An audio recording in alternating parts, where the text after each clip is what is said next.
Salam. Hari ini 23 September 2020 kita kembali bersama-sama mendengarkan kebenaran firman Tuhan yang diambil dari Bilangan pasal 11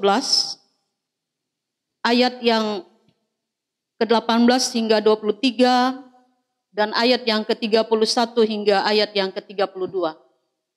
Sebelumnya mari kita bersatu di dalam doa.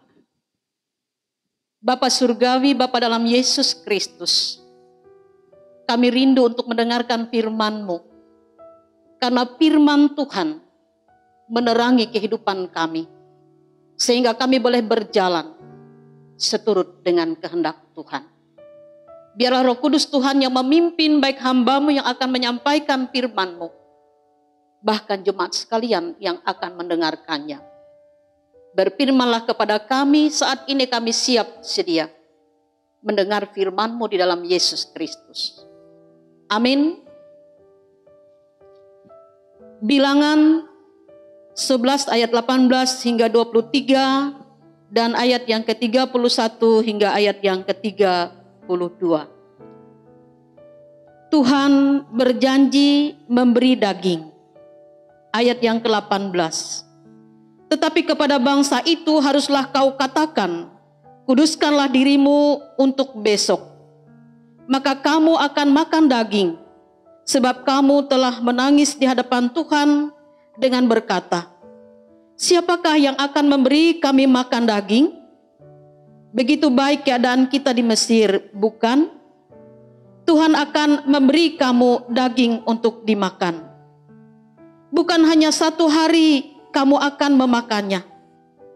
Bukan 2 hari, bukan 5 hari, bukan 10 hari, bukan 20 hari. Tetapi genap sebulan lamanya. Sampai keluar dari dalam hidungmu dan sampai kamu muak. Karena kamu telah menolak Tuhan yang ada di tengah-tengah kamu.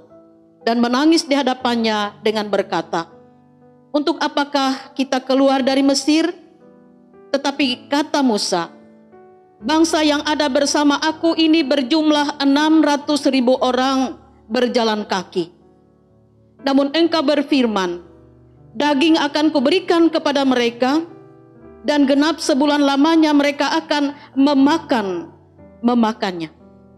Dapatkah sekian banyak kambing, domba, dan lembu sapi disembelih bagi mereka, sehingga mereka mendapat cukup?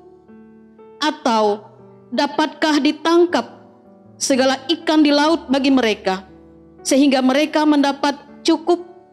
Tetapi Tuhan menjawab Musa, masakan kuasa Tuhan akan kurang untuk melakukan itu? Sekarang engkau akan melihat apakah firman-Ku terjadi kepadamu atau tidak. Lalu bertiuplah angin yang dari Tuhan asalnya. Dibawanyalah burung-burung puyuh dari sebelah laut dan dihamburkannya ke atas tempat perkemahan, dan di sekelilingnya kira-kira sehari perjalanan jauhnya ke seluruh penjuru, dan kira-kira 2 hasta tingginya dari atas muka bumi. Lalu sepanjang hari dan sepanjang malam itu dan sepanjang hari esoknya bangkitlah bangsa itu mengumpulkan burung-burung puyuh itu. Setiap orang sedikit-dikitnya mengumpulkan 10 homer. Kemudian mereka menyebarkannya lebar-lebar sekeliling tempat perkemahan. Demikian firman Tuhan. Berbahagialah setiap orang yang mendengar firman Allah dan memeliharanya. Amin. Bapak, Ibu, saudara-saudaraku yang dikasihi dan diberkati oleh Tuhan kita Yesus Kristus. Kehidupan yang kita jalani adalah perjalanan yang terkadang melewati jalan yang berliku-liku. Terkadang kita mengalami suka dan duka, susah dan senang. Dan di saat keadaan sulit terjadi yang kita alami, kadang muncul pikiran di benak kita, apakah Tuhan membiarkan? Apakah Tuhan tidak peduli lagi dengan keadaan yang kita alami. Bapak Ibu saudara-saudaraku, seperti itulah bangsa Israel, bahkan Musa sendiri, di mana ia berpikir bagaimana mungkin dapat memberikan begitu banyak bangsa Israel. Ada 600.000 orang. Bapak Ibu saudara-saudaraku yang dikasih dalam Tuhan kita Yesus Kristus. Itu yang ada di dalam pikiran Musa. Ia berpikir mustahil ia bisa memberikan sebanyak itu orang-orang yang ada bersama-sama dengan dia.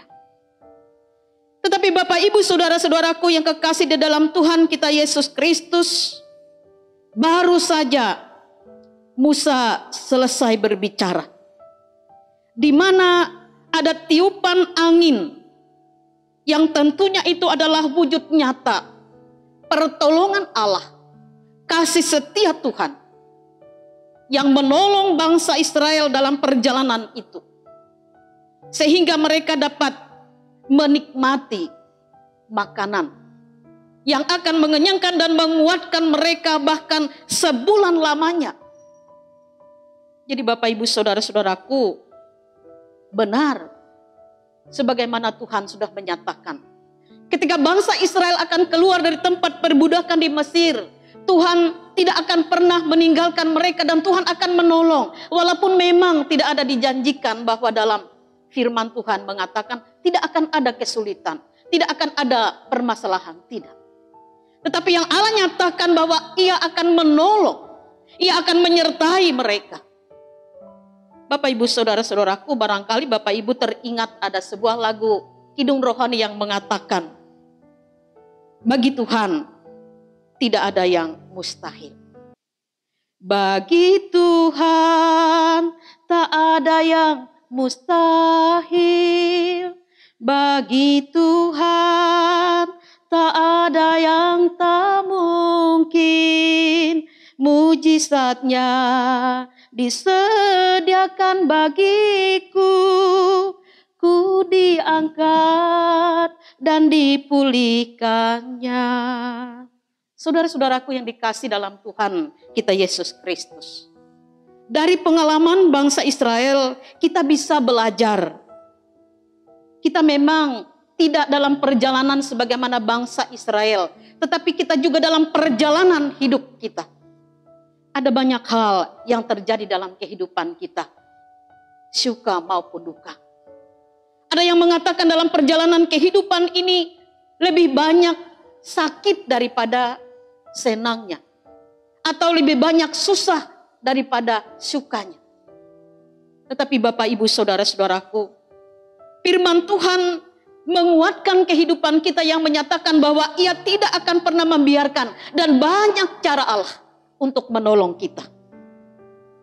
Bapak Ibu saudara-saudaraku, terkadang kita pun mengalami sebagaimana yang dirasakan oleh bangsa Israel. Kita dalam kekhawatiran, kita dalam ketakutan. Apalagi dengan keadaan yang sulit sekarang, pandemi COVID-19 ini. Yang kadang kita merasakan memberikan begitu dampak di dalam kehidupan kita. Tetapi firman Tuhan hari ini memberikan pengharapan dan kekuatan bagi kita. Percayalah kepada Tuhan bahwa tidak ada yang tidak mungkin, tidak ada yang mustahil bagi Allah. Janganlah kita meragukan kuasanya. Ia bisa melakukan segala perkara dalam kehidupan kita. Oleh karena itu, marilah kita melihat situasi dan kondisi hidup kita dari sudut pandang Tuhan yang Maha Kuasa. Maka yang keluar pasti rasa syukur, bukan keluhan. Karena kita yakin tidak ada yang tidak mungkin bagi Allah. Tuhan memberkati. Tetap sehat, tetap semangat. Amin. Mari kita bersatu dalam doa. Kami bersyukur buat kebenaran firman Tuhan yang menguatkan kami. Meski kami juga menyadari dalam perjalanan kehidupan kami, ada banyak suka dan duka. Kehidupan yang kami jalani memang tidak selalu menjanjikan kesenangan. Tetapi ada kalanya kami mengalami berbagai persoalan. Namun kami meyakini bahwa tangan Tuhan tidak kurang panjang. Allah dengan setia selalu menyertai kami. Karena tidak ada yang mustahil bagi Tuhan. Tidak ada yang tidak mungkin bagi Allah. Karena itu Tuhan, kami menyerahkan seluruh keberadaan kehidupan kami. Apapun persoalan dan pergumulan kehidupan kami yakin kuasa Allah jauh melebihi segala perkara hidup kami. Karena itu Tuhan, kami menyerahkan semuanya hanya ke dalam tangan-Mu. Di dalam Yesus Kristus, Tuhan dan Juru Selamat kami. Amin.